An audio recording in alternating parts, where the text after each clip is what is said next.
Então essa semana o Trump assinou vários decretos e fez o dólar cair ao redor do mundo e até mesmo algumas cripto dispararem. E não, infelizmente ele não assinou o decreto Resulta Capital. É só um meme, tá? Não é fake news não. Mas seria legal se acontecesse, não é mesmo?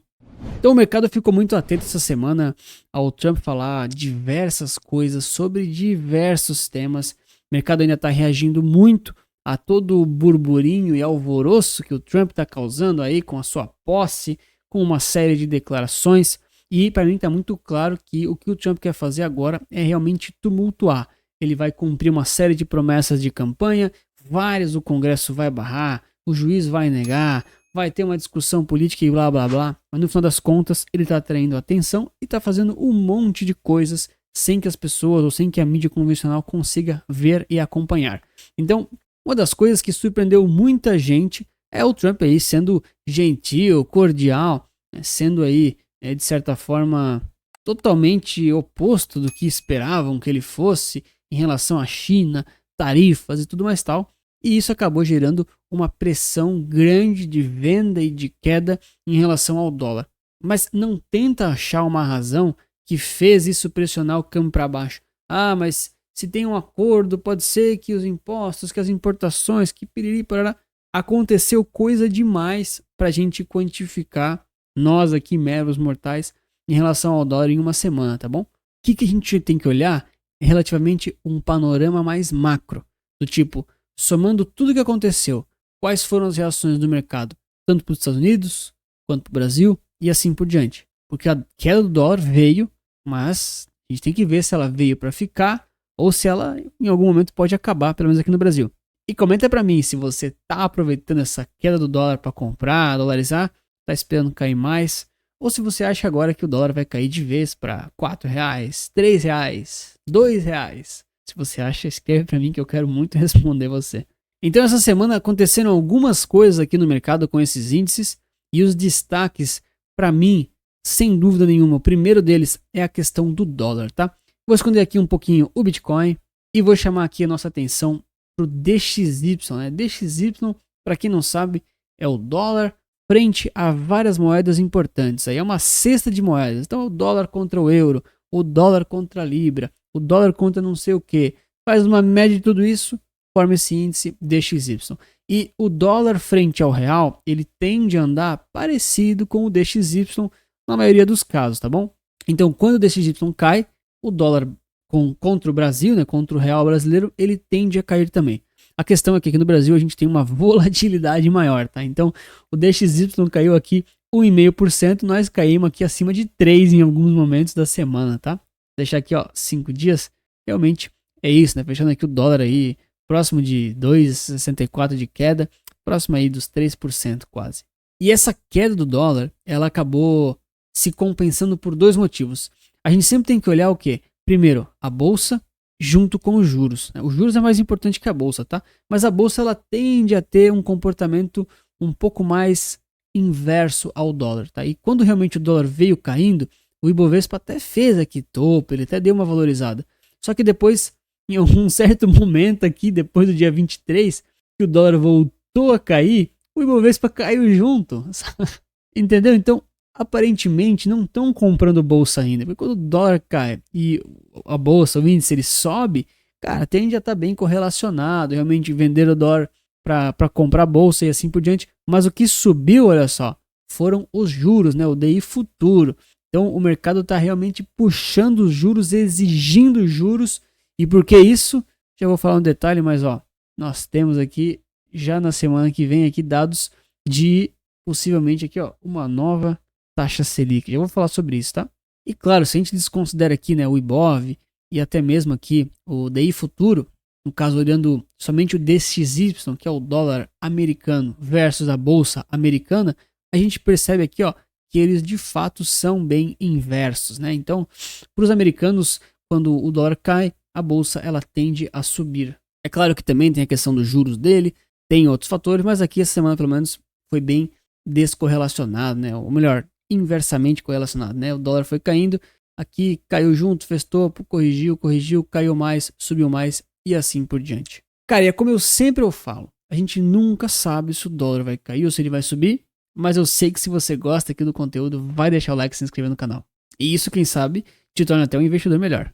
Beleza, Antônio? Mas essa semana, como é que foi o mercado cripto, né? O que aconteceu? E o Bitcoin, o pessoal animado aqui com aquela alta do Trump, aquela coisa toda.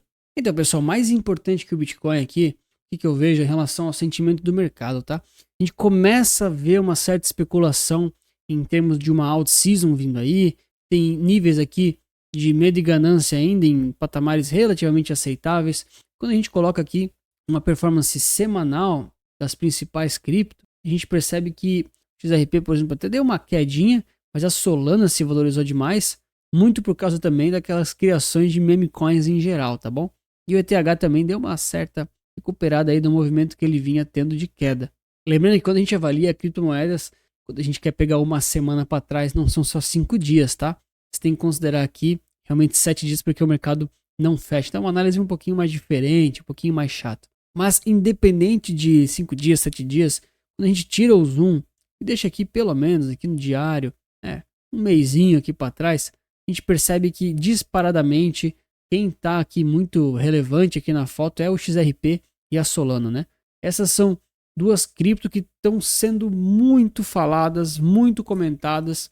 A Solana aí rodando um monte de meme coin por trás dela, dentre outros projetos. E a XRP aí com promessas até mesmo governamentais para fazer transações, intermediar pagamentos e ser um pouco mais rápida. Tá? Eu ainda acho que isso aqui tem uma certa especulação grande do mercado, mas a out-season aqui do Bitcoin versus o resto do mercado pode realmente acontecer nas próximas semanas e meses. E isso, de certa forma, pode ajudar você e te beneficiar na sua carteira se você tiver algumas altcoins nela, ou então conseguir se expor aí a investimentos que acompanhem elas, tá? Ah, Anthony, como é que eu faço para comprar? É fácil, é difícil? Como é que funciona? Cara, tem diversas formas, tá bom? Inclusive, vários ETFs cripto já existem. Eu fiz aqui vídeo no canal do Coin11 do Bitcoin, mas tem outros como Hash11 e até mesmo exclusivos de Solana e Ethereum e dentre outros DeFi. Eu vou começar a trazer vídeos sobre ETFs cripto aqui no canal. Escreve para mim se você tem interesse. Agora, independente se você vai colocar ETF cripto ou comprar Bitcoin em cold wallet na sua carteira, pensa sempre, né? Qual que é o seu objetivo? Sua carteira ela tá bem montada? As classes estão conversando? Você tem renda fixa? Tem renda variável bem organizado? Porque só comprar uma cripto na esperança que ela vai subir e explodir é muito legal, mas isso não é muito bom para você no médio e longo prazo, porque pode ser que você não consiga acertar sempre esse tipo de coisa. Então, uma carteira bem montada e estruturada te ajuda muito mais a ganhar na sorte para você não ficar perdendo no azar. Se você não tem uma carteira de investimentos, não entendeu nada do que eu falei, tem um QR Code aqui na tela, um link na descrição. Eu te ofereço as minhas carteiras recomendadas aqui da Resulta Capital, em que eu monto isso para os clientes em perfis de crescimento, de patrimônio ou então de renda passiva, claro, para perfis mais moderados, arrojados ou então conservadores. Acessa lá, tá tudo explicado. Agora, o que a gente não pode esquecer de acessar é isso aqui, ó, Global Agenda de Notícias. Sabe o que tem semana que vem? E é isso que está impactando muito o mercado? Só você vir aqui, ó, pegar a semana que vem toda, apply. Opa, eu tô na frente, hein? Ó lá. Aí se desce aqui um pouquinho. Ó, esse aqui, ó. FONC Statement. Ou então, Fed Interest Rate Decision. É a decisão da taxa de juros lá do Fed, dos Estados Unidos. E claro, aqui do Brasil e inclusive de outros países também, tá bom? Aqui vale sempre a gente acessar o Fed Watch, que tem um atalho ali no Panorama Resulta Capital. Em 4 dias tem a próxima reunião. E aí a gente tem aqui as probabilidades das taxas de juros irem para mais ou para menos e assim por diante, tá? Inclusive agora para essa reunião aqui de janeiro é 99% de certeza não, né? De probabilidade que as taxas vão se manter como elas estão hoje, tá bom? Então o mercado está muito precificando aquilo que ainda está incerto, tá? E hoje a incerteza maior não está agora em janeiro, também não está em março, ela começa a aparecer aqui em maio, tá bom? Que aqui a gente já começa a ter uns 50-50, se mantém ou se corta um pouquinho dos juros. Lembra, se corta juros, a bolsa tende a se valorizar de alguma forma e os dólares lá dos Estados Unidos podem sair dos Estados Unidos para outros países, dependendo aí de um monte de coisa, tá bom? Mas atenção, isso aqui muda toda semana, tá? Pode ser que a gente chegue ali em abril ou maio e essas probabilidades que tá 40-52 elas estão aqui, ó, em subir juros ou então em cair muito mais. Então isso aqui não é uma verdade absoluta, tá? É apenas as expectativas que o mercado tem e ele vai trabalhando elas hoje, agora, tá bom? Então o mercado, ele tá preocupado para essa reunião do Fed para saber o que vai ser. Mas o mercado já está posicionado, ele já precificou isso aqui, ele já está muito entendido em relação à semana que vem. Ele está mais preocupado aqui, ó. Aqui já começa a ter dúvida, aqui já começa a ter incerteza e, claro, a gente vai acompanhar de perto isso tudo, porque afeta principalmente o dólar, a nossa inflação, nossa taxa de juros, a sua vida e os seus investimentos.